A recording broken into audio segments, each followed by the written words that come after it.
तो जब chemical farming करते हैं तो एक हम बैलेंस शीट बनाते हैं ना, जैसे तो केमिकल फार्मिंग में क्या एक्टिविटीज़ है और वहाँ पे हमारी क्या क्या कॉस्टिंग आ रही है, और जब नेचुरल फार्मिंग करते हैं तो क्या करते हैं। तो नेचुरल फार्मिंग में 4 मुख्य पिलर हम बोलते हैं।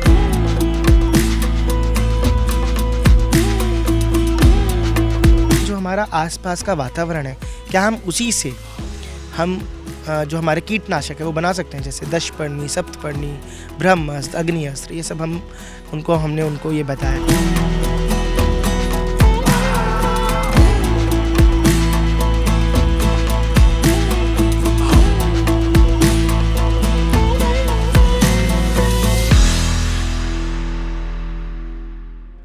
किसान ऑफ इंडिया की टीम आज आ पहुंची है उत्तर प्रदेश के बुलंदशहर में। झांसा गांव के 1 एकड़ खेत में अगर आप देखेंगे इस वक्त, तो यहाँ मूंग दाल की फसल लगी हुई है। और इस फसल की खास बात ये है कि ये पूरे तरीके से जैविक खेती यानी देसी खेती की गई है। संचित, सबसे पहले आप हमें अपने बारे में कुछ बताइए। हाँ जी, मैं दिल्ली से हूँ। मेरी पढ़ाई दिल्ली में हुई है, स्कूली जो प्राथमिक शिक्षा होती है सारी। उसके बाद फिर मैंने बीटेक किया था कंप्यूटर साइंस में, और वहाँ से निकलने के बाद फिर मैंने अपनी मास्टर्स की है एआई में। कंप्यूटर साइंस मेरा एआई मेरा स्पेशलाइजेशन था, और वहाँ से फिर मैंने कुछ स्टार्टअप्स के साथ काम किया। तो जैसा आपने बताया कि आप डेटा साइंटिस्ट थे, तो एक high profile job, data scientist, अच्छी सैलरी, तो कैसे आपने वो छोड़ के आप एग्रीकल्चर, जैविक खेती इसमें आए? तो ऐसा था कि हमने एक छोटा सा एग्रीकल्चर का प्रोजेक्ट किया था, जिसमें हम ये स्टडी कर रहे थे कि भाई जो हमारी मंडी हैं वहाँ पे कैसे जो सब्जियां हैं उनका रेट कैसे रहता है और हमारे किसानों को क्या दिक्कत होती है। तो मैं उस प्रोजेक्ट के डीप में गया, थोड़ा समझा, तो जाना कि आज हमारी जो फार्मिंग हो रही है उसमें हर जगह केमिकल यूज़ हो रहा है ना।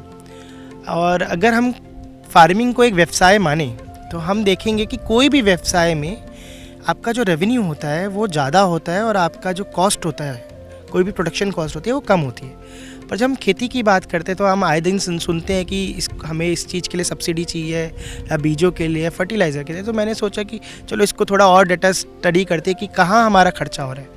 तो मुझे देखने में आया कि आज हम हर चीज़ किसानी जब हम करते हैं तो सारी चीज़ें हम बाहर से लाते हैं। हम बीज हर साल बाहर से ला रहा है किसान, यूरिया बाहर से ला रहा है किसान, और फिर हम बात करते हैं कीटनाशक की, उसको कीटनाशक लाना पड़ता है, उसको क्या कहते हैं, अगर उसका खरपतवार हो जाती है तो वो उसके लिए उसको दवाइयाँ लानी पड़ती है। तो सारी चीज़ें बाहर से आ रही हैं। फिर अगर हम बात करें प्रोसेसिंग की, तो उसमें भी फिर दवाइयाँ लगती हैं, वो भी बाहर से आ रही है। और कुल मिला के जब फसल हो जाती है और उसको बेचनी होती है तो मार्केट फ्लक्चुएशंस हो जाती हैं। और होता क्या है कि फिर उसको मार्केट के ऊपर डिपेंड करना पड़ता है, और उसको जो मूल है वो उसके खर्चे के भी कम मिलता है। तो हम कुल मिला के अगर मैं इक्वेशन की बात करूं तो मेरा रेवेन्यू इतना कम हो जाता है और मेरा कॉस्ट इतना हाई हो जाता है। तो इसलिए आप देखेंगे आज कोई भी एग्रीकल्चर करना नहीं चाहता। तो जब मुझे ये बात समझ में आई तो मैं थोड़े दिन सोच रहा था कि इसमें कैसे किया जाए।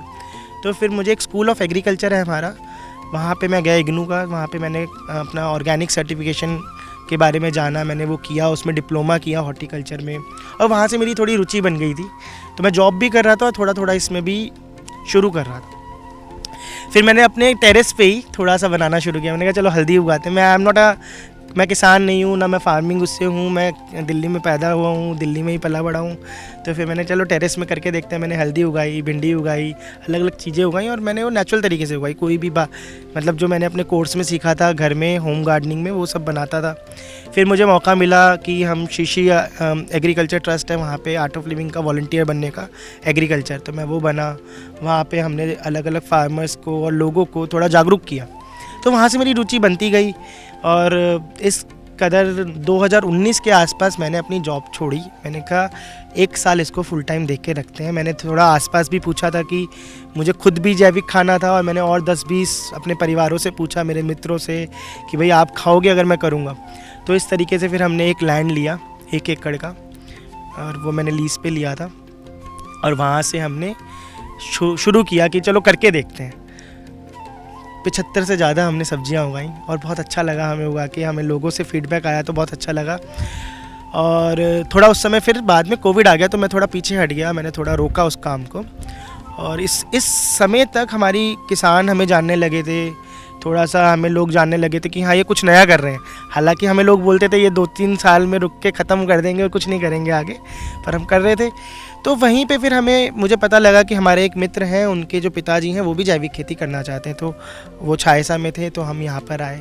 थोड़ा हमने बताया कि इस तरीके से हम खेती को और अच्छा कर सकते हैं, जैविक खेती को ऐसे किया जाए। तो हमने थोड़ा उनके साथ फिर करना शुरू किया, और हम अब जो चीज़ें कर रहे हैं वो अलग अलग चीज़ें कर रहे हैं, जिसमें हम सोना मोती गेहूँ कर रहे हैं। सोना मोती गेहूँ एक ऐसा गेहूँ है जिसमें नेचुरल तरीके से आपका फॉलिक एसिड ज़्यादा होता है। काला गेहूँ कर रहे हैं हम, एक बंसी गेहूँ कर रहे हैं, खपली गेहूँ कर रहे हैं हम। हमने इस बारी काठिया गेहूँ लिया है, फिर हमने काला चावल लाल चावल ये करने की कोशिश की है। अभी आप देख सकते हैं हमने मूंग लगाया है यहाँ पे, तो हम मूंग नेचुरल दाल, थोड़ा ये बेल्ट दाल के लिए मशहूर थी ये बेल्ट, पर आजकल यहाँ पे कोई दाल नहीं करना चाहता, तो हमने यहाँ पे दाल लगाई है। अभी हम थोड़ा मिलेट्स के ऊपर भी ज्वार बाजरा ये भी करने की सोच रहे हैं। तो धीरे धीरे कहने का मतलब है कि अब हमारा विचार है कि हम यहाँ पे जो किसान हैं उनको धीरे धीरे जैविक खेती में, नेचुरल फार्मिंग में लाएं। तो ये इस तरीके से मेरी शुरुआत हुई, और फिर हमने ये कंपनी लॉन्च की जिसका नाम है थाइना हेल्दी नेचुरली।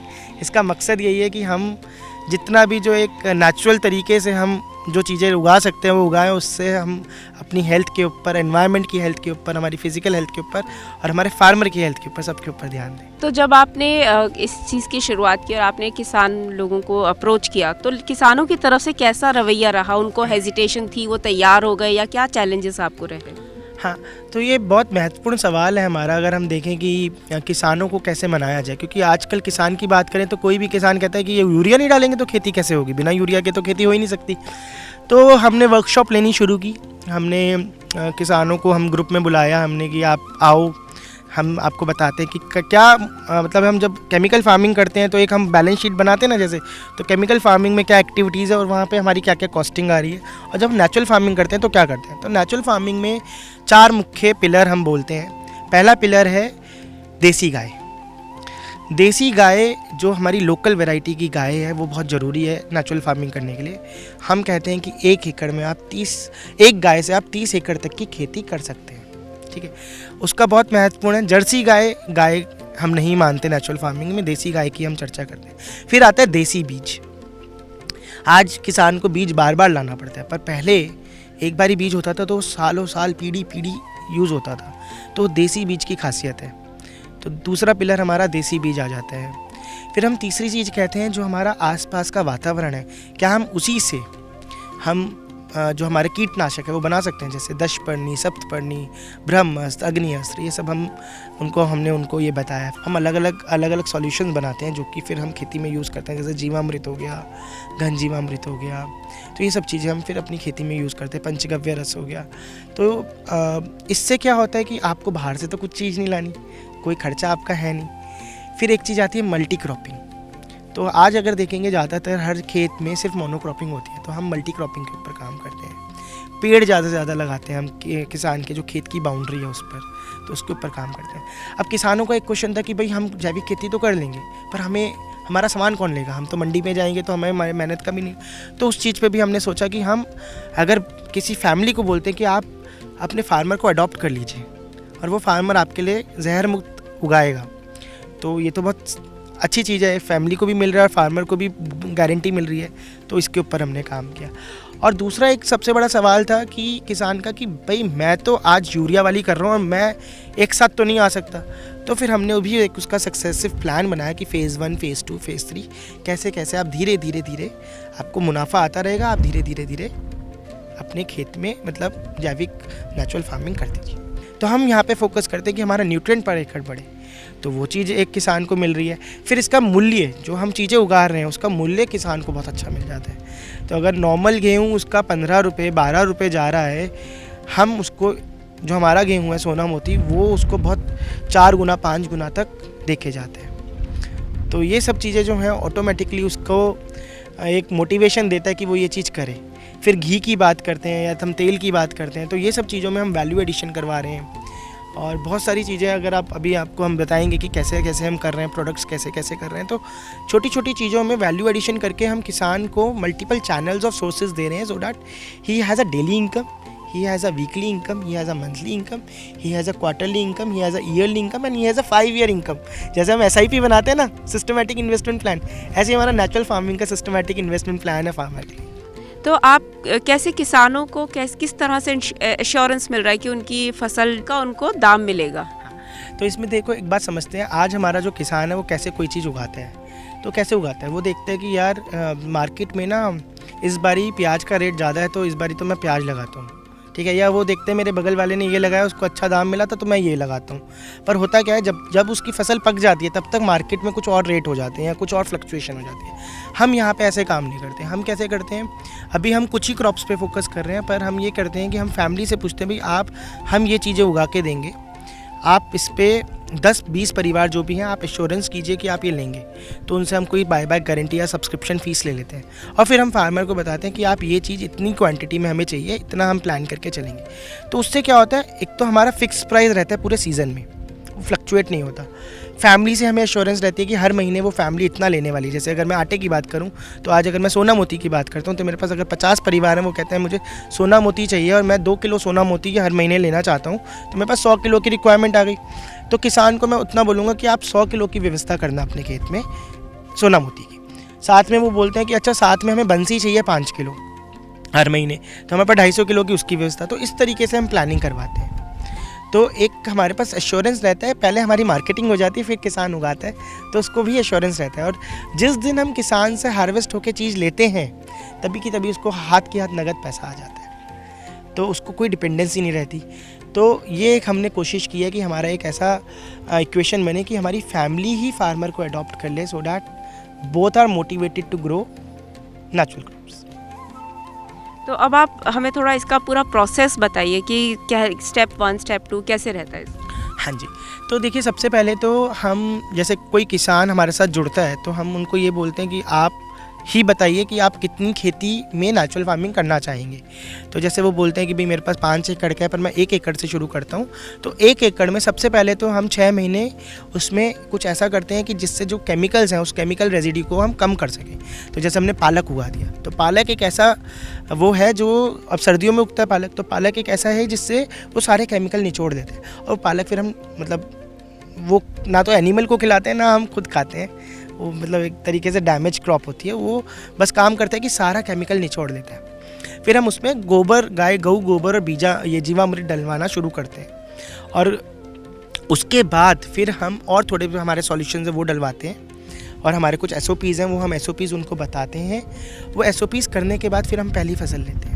अच्छा, ये पहली फसल हम ये वो नहीं बोलते कि कम्प्लीटली नेचुरल है, तो इसका जो दाम होता है वो भी थोड़ा कम रहता है, पर धीरे धीरे सक्सेसिवली जैसे हम पहली फसल के बाद दूसरी लेंगे, दूसरी के बाद तीसरी लेंगे, तो वो नेचुरली कन्वर्ट होता शुरू हो जाता है। अब इसमें बात आती है कि हम फेज़ 1, फेज़ 2, फेज़ 3 में कैसे करते हैं। तो पहला प्लान रहता है कि हम जो रेजिड्यू है केमिकल को उसको हम ज़ीरो करें, मतलब अगर हमारी -1 है, -1 से हम 0 पर आएँ, फिर 0 से हम 1 पे जाएँ। मतलब आप सीधा तो गियर चेंज नहीं कर सकते, तो हम पहले नेगेटिव से न्यूट्रल पर आते हैं, फिर न्यूट्रल से पॉजिटिव की तरफ जाते हैं। और हम जैसे हमने पहले उसको बोला आप मोनोक्रॉपिंग कर रहे हैं, आप मोनोक्रॉपिंग ही करो, पर आप नेचुरल पद्धति से करो, आप केमिकल यूज़ करना बंद कर दो। फिर हम धीरे धीरे बोलते हैं कि अच्छा आप मोनोक्रॉपिंग की जगह मल्टी क्रॉपिंग करो। फिर तीसरा चरण आता है जब हम मेड़ पे पेड़ लगवाते हैं, जो कि एक सिम्बायोटिक एक पूरा इन्वायरमेंट क्रिएट करता है and it also add as a multiple channel. जैसे हमने अभी हम 50 स्पीशीज़ के पेड़ यहाँ लगवाने वाले हैं, जिसमें आम का, नींबू का, करौंदे का, आपका क्या कहते हैं बरगद का, बेर का, बेल का, बहुत तरीके के पेड़ लगेंगे जिससे एक नेचुरल बैरियर बनेगा, प्रोडक्टिविटी भी बढ़ेगी। फिर हम यहाँ पे उनके हनी बॉक्सेस लगवाते हैं जिससे शहद का प्रोडक्शन भी हो और प्रोडक्टिविटी फिर बढ़े। तो ऐसे 3-4 चरण के बाद वो पूरा एक फार्म एक कंप्लीट नेचुरल फार्म बन जाता है। जैसे आप इस फार्म की बात करेंगे तो ये हमारे पहले चरण पे फार्म है जिसमें अभी हमने केमिकल रेजिड्यू पूरा हटा दिया है। तो पेस्टिसाइड्स की जगह जो केमिकल फ्री आप यूज़ कर रहे हैं? हाँ, तो उसमें हम जैसे मैंने बताया आपको, हम दशपर्णी, ब्रह्मास्त्र, अग्निअस्त्र, दशपर्णी मतलब हम 10 अलग अलग पत्तों से वो दशपर्णी सॉल्यूशन बनाते हैं और उसका एक स्प्रेइंग शेड्यूल रहता है जो कि मून साइकिल के हिसाब से होता है।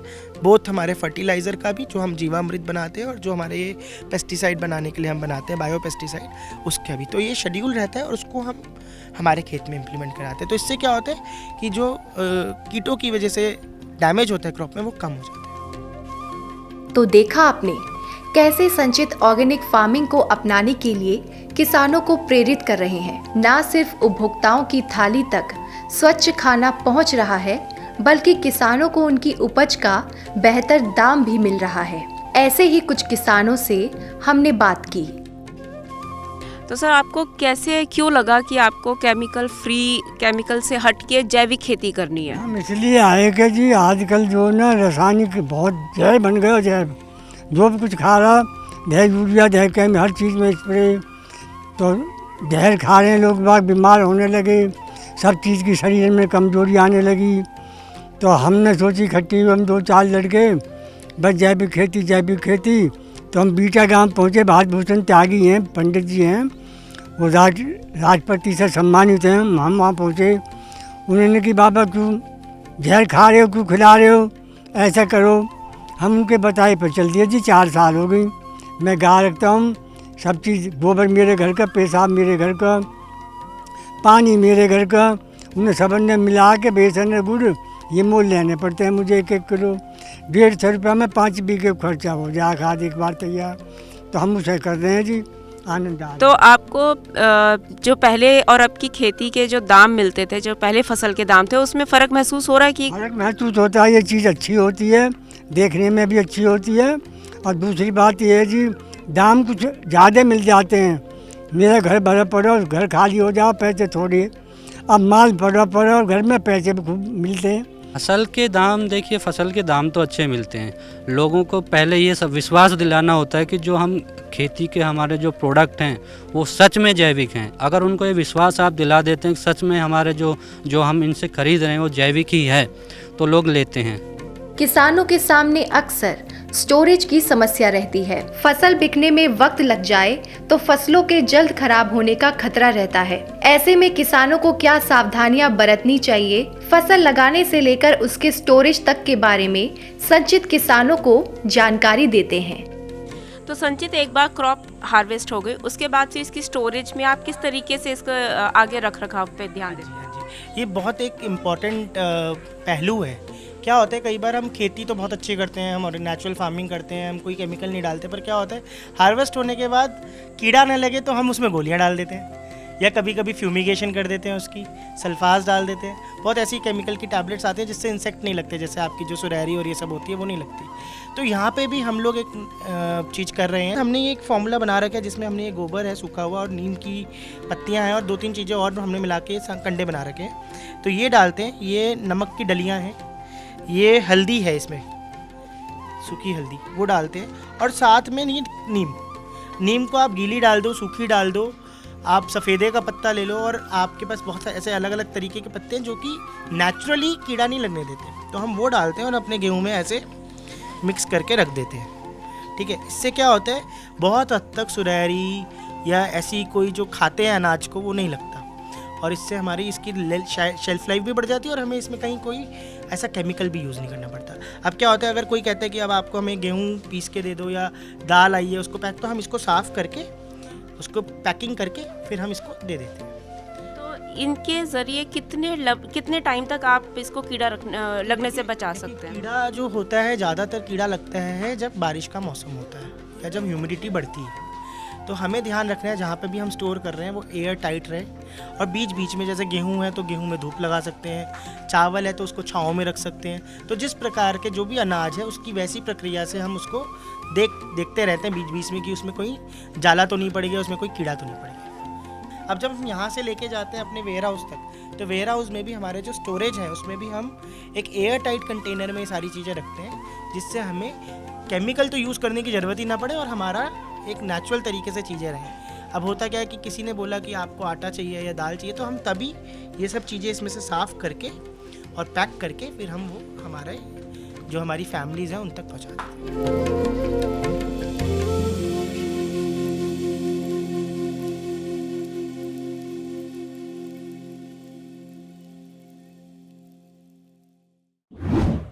किसान ऑफ इंडिया के YouTube चैनल को सब्सक्राइब करने के लिए नीचे दिया हुआ सब्सक्राइब बटन दबाएं और किसान ऑफ इंडिया से जुड़े सभी अपडेट्स को पाने के लिए बेल आइकॉन दबाना ना भूलें। जो है आपके आसपास,